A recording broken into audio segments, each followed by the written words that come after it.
मैं आज जिंदा हूं तो सिर्फ सीसीटीवी और झारखंडियों के प्यार और आशीर्वाद के बदौलत, नहीं तो मेरी हत्या कर दी जाती। कुछ गुंडे मुझे मारने आए थे और वो मुझे मार देते अगर सीसीटीवी नहीं होता और आप झारखंडियों का प्यार नहीं होता, आशीर्वाद नहीं होता।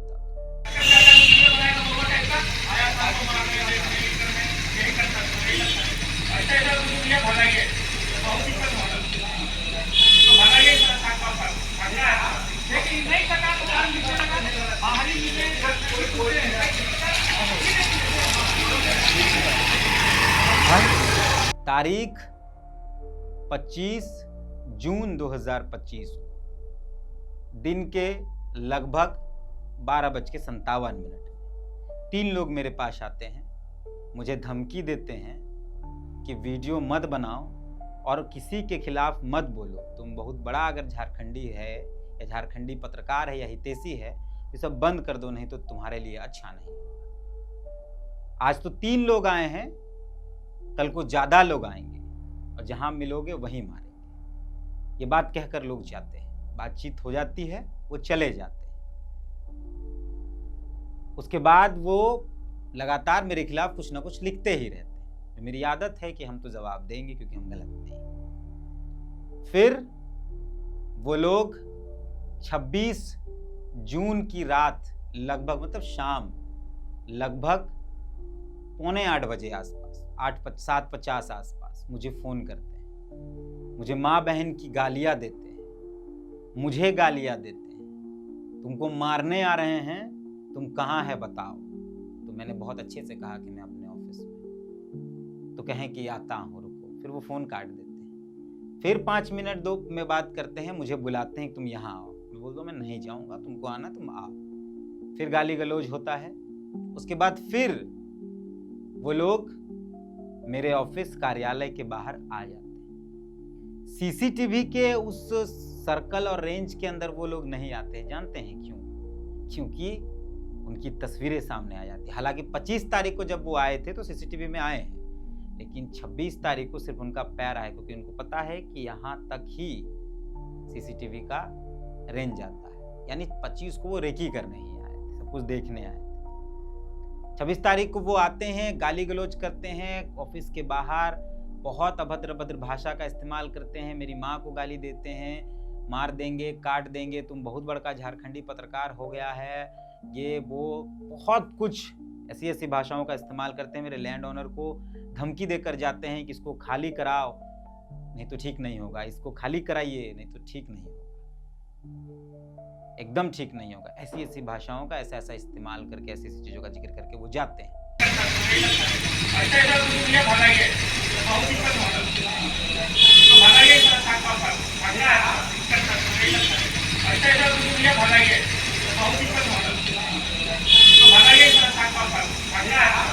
मैंने खुद ही अपने फोन से थाने को फोन किया था उस दिन, यानी तारीख 26 की शाम 8:04 में मैंने थाना को फोन किया है कि कुछ लोग मेरे घर के बाहर हो हल्ला गाली गलौज कर रहे हैं, मुझे मारने की धमकी दे रहे हैं। मेरे कई और साथी आए, मेरे लैंड ओनर आए, वो लोग खड़े रहे और वो लोग बाहर कंटिन्यू गाली गलौज कर रहे हैं। उसके बाद फिर थाना आती है, पीसीआर आता है,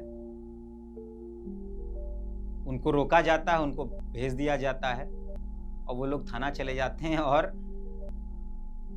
रात में एक फर्जी एफआईआर करते हैं कि मैंने उनसे पैसे की डिमांड की, उनका मानहानि कर दिया, उनके जाति को गाली दे दी, उनको मारने की धमकी दी, वगैरह वगैरह वगैरह, जो भी उनके जहन में आया। हालांकि एफआईआर उस घटना की मैंने भी करा दी, लेकिन उनको जो मन में आया, पैसे की डिमांड का जिक्र किया कि मैंने एक्सटॉर्शन मांगा, मैंने वीडियो बनाने के लिए मांगा। अब जानते हैं हम किन लोगों के बारे में बोल रहे हैं।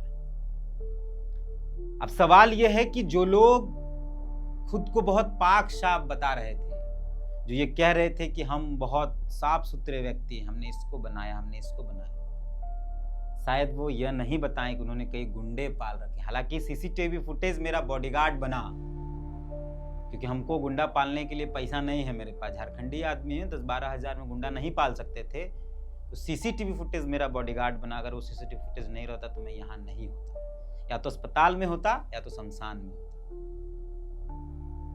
वो सीसीटीवी फुटेज की वजह से वो लोग अंदर नहीं आए, उन्होंने मारपीट नहीं की, लेकिन सारी हदें पार की, लिच्चड़पंथी की सारी हदें पार की। मैं उन तमाम लोगों को ये बता देना चाहता हूं कि जो लोग ये सोच रहे हैं कि तीरथनाथ आकाश कमजोर है, तो याद रखिएगा झारखंडी हैं, क्योंकि मैं लोकतांत्रिक मूल्यों का बहुत सम्मान करता हूं। लोकतंत्र 19 नाम ही इसी वजह से रखा गया है। मैं सब कुछ अपनी बौद्धिक क्षमता से कर रहा हूं, लोकतांत्रिक प्रक्रिया में कर रहा हूं, लेकिन मेरा इतिहास कुछ लोग याद कर ले, हम जिस दिन अलोकतांत्रिक हो जाएंगे उस दिन शायद चीजें ठीक नहीं होंगी। हम अभी भी और आगे भी हर संभव कोशिश करेंगे कि लोकतांत्रिक मूल्यों को ध्यान में रखकर लड़ा जाए, लेकिन कोई बेवजह प्रवोक करेगा तो ऐसा नहीं है कि जो भाषा उनको आती है उस भाषा का ज्ञान हमको नहीं। हमको भी उस भाषा का ज्ञान है, हमको भी आता है, लेकिन पारिवारिक परिवेश और लोकतंत्र पर मेरी आस्था, संविधान पर मेरा विश्वास मुझे इस भाषा की इजाजत नहीं देता है। एक काल्पनिक पात्र का जिक्र और उसे खुद से जोड़ने के बाद, एक काल्पनिक पात्र का जिक्र हुआ और उसके बाद कुछ लोगों ने उसे खुद से जोड़ा और उसके बाद साइबर पुलिंग शुरू हुआ, और जब साइबर पुलिंग से मुझे वो रोक नहीं पाए तो मॉब लिंचिंग करने आए, मुझे डराने आए, मुझे मारने पीटने, मुझे गाली देने, मुझे अपमानित करने की उन्होंने कोशिश की। मैं बार बार कह रहा हूं कि मुझे अपमानित नहीं किया जा सकता है। लोकतंत्र पर आस्था रखने वाले लोग अपमानित नहीं होते हैं, वो संघर्ष करते हैं। ना बाबा साहेब अपमानित हुए, ना जयपाल सिंह मुंडा अपमानित हुए थे, ना जगदेव बाबू कुशवाहा अपमानित हुए थे। तो लोकतंत्र पर आस्था रखने वाले लोग अपमानित नहीं होते हैं। और सुन लीजिएगा, जो लोग भी हैं, मैं उनको बहुत स्पष्ट तौर पर कह देना चाहता हूँ, जिस भाषा में लड़ाई लड़ना होगा उस भाषा में लड़ेंगे। वो वक्त अगर आएगा तो उस वक्त के लिए भी तैयार होंगे, लेकिन हम लोकतांत्रिक लड़ाई ही लड़ना पसंद करते हैं। एफआईआर तो किया गया एक फेक एलिगेशन के साथ। यहां आकर बाहर जो माँ बहन की गालियां मोहल्ले में दे रहे थे, वो उसी वक्त एफआईआर करने चले जाते तो शायद आपका सम्मान कर लेते हैं, लेकिन नहीं, आपने गाली देना ज्यादा जरूरी समझा। फोन करके भी गालियां दी हैं और सब कुछ समय के साथ में बता रहा हूं, इतने तारीख को इतने बजे। हम कोई हवाबाजी में बात नहीं कर रहे हैं जो लोगों ने आरोप लगाया। हम सब कुछ बोल रहे हैं जो उसके साथ मेरे पास एविडेंस है। मेरा रिकॉर्ड उठा लीजिए, पिछले लगभग 10 सालों का, हम 2016 से राजनीतिक, सामाजिक और पत्रकारिता के क्षेत्र में काम कर रहे हैं, चाहे जैसे भी कर रहे हैं। कम संसाधनों के, क्योंकि झारखंड के पास संसाधन ही नहीं है। झारखंड के पास संसाधन है, झारखंडियों के पास संसाधन नहीं। कम संसाधनों में ही कर रहे हैं, अपने तरीके से कर रहे हैं, संघर्ष करके कर रहे हैं। लेकिन आज तक मैंने कभी थाने में किसी के खिलाफ एफआईआर करने के लिए कदम नहीं रखा। मेरा साइबर पुलिंग हुआ, मेरी माँ को गालियां दी गई, मेरी बहन को गालियां दी गई, मुझे गालियां दी गई, मेरे ऊपर 7 फर्जी एफआईआर कराए गए। कभी किसी सीओ ने किया, कभी किसी दरोगा ने किया, कभी किसी नेता ने किया, लेकिन हम किसी के खिलाफ थाने में जाकर आवेदन नहीं दिए। जाकर पता कर लीजिए, किसी आम व्यक्ति या किसी भी व्यक्ति के खिलाफ हम थाने में आवेदन जाकर नहीं दिए। मैंने जांच की बार बार मांग की, मैंने संवैधानिक प्रक्रियाओं की मांग की, थाने में जाकर फर्जी एलिगेशन कभी किसी पर नहीं लगाए, कभी नहीं। मेरा इतिहास निकाल। हाँ, मेरी भाषा कड़वी होगी, जो जैसा होगा मेरे लिए, मेरी भाषा वैसी ही होगी। हम ये भाषा कंटिन्यू करेंगे। इसको लगता है कि 2-4 गुंडे पाल कर उनको मेरे दरवाजे पर भेज देने से हम बोलना, लिखना, पढ़ना छोड़ देंगे, तो यह असंभव है। इस बात को भर लीजिए दिमाग में, एकदम भर लीजिए, यह एकदम असंभव है। मैंने आज तक थाने में कदम नहीं रखा इस बात में। थाना गया हूं, कई बार गया हूं, लेकिन लोगों की मदद के लिए गया। जिनकी एफआईआर नहीं लिए जाते हैं उनके लिए गया, जिनको झूठा फंसाया जाता उनके लिए। मैंने किसी पर एफआईआर कभी नहीं किया। मुझे मजबूर किया गया क्योंकि मेरी माँ को गाली दी गई, मेरी बहन को गाली दी गई, मुझे गाली दी गई, झारखंडियों को गाली दी गई, तब मैंने थाने में कदम रखा एफआईआर। फर्जी एफआईआर जब किया गया, फेक एलिगेशन लगाया गया, झारखंडियों के इमोशन को झूठा बताया गया, तब ये एफआईआर किया है। हम आज तक एफआईआर नहीं।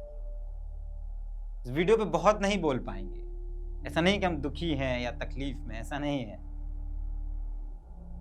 कल तक सिर्फ सरकारी तंत्रों से मेरी लड़ाई थी, लेकिन अब कुछ गुंडों से भी लड़ाई है, तो उसकी भी तैयारी जरूरी है। और तैयार हैं, हर तरीके से तैयार है, हर तरीके से तैयार है।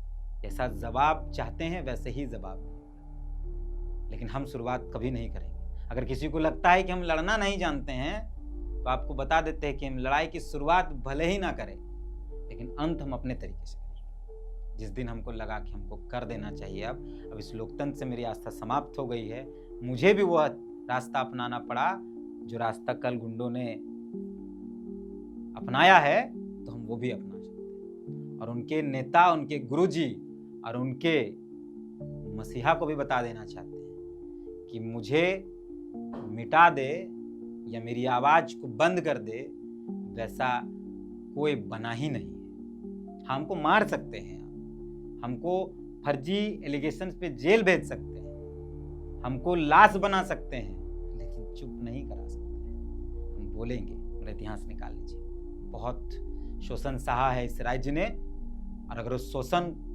से झारखंड को मुक्त कराना है तो चलेगा सब कुछ। फिलहाल इस वीडियो को समाप्त करते हैं। मैं फिर से आपको बहुत बहुत धन्यवाद देता हूं कि आपके प्यार और सीसीटीवी फुटेज ने मुझे बचा लिया। अगर वो सीसीटीवी फुटेज नहीं होता, वो सीसीटीवी नहीं होता, शायद मैं आपके बीच नहीं होता, क्योंकि मेरी औकात नहीं है 12-15 हज़ार में बॉडीगार्ड, बाउंसर्स, गुंडे पालने की। मेरी औकात ये नहीं थी। मैंने सीसीटीवी लगा लिया इसलिए, ताकि ऐसे गुंडों का चेहरा सामने। बाकी कमेंट पर आपकी प्रतिक्रिया चाहता हूं।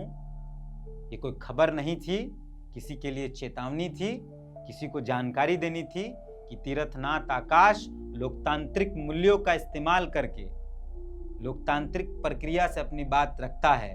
जिसको दिक्कत है वो भी लोकतांत्रिक प्रक्रिया का इस्तेमाल करे।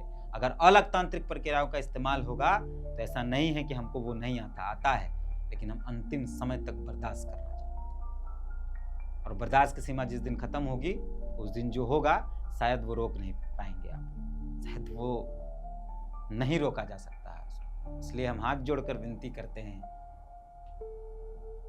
कि हमको प्रभोग ना किया जाए, हमको ना उकसाया जाए। मेरी उन तमाम शक्तियों का इस्तेमाल करने के लिए हमको नहीं उकसाया जाए। हम सिर्फ लोकतांत्रिक शक्ति का इस्तेमाल कर रहे हैं, अपनी बौद्धिक क्षमता का इस्तेमाल कर रहे हैं। तो बहुत कुछ है। बाकी मिलते हैं। जोहार। पुनः आपको बहुत बहुत धन्यवाद कि आपके प्यार और आपके आशीर्वाद ने आज मुझे जिंदा रखा। और सीसीटीवी बनाने वाले साइंटिस्ट को, इंजीनियर को बहुत बहुत धन्यवाद कि अगर वो सीसीटीवी नहीं होता तो मैं जिंदा नहीं होता। मिलते हैं। जोहार।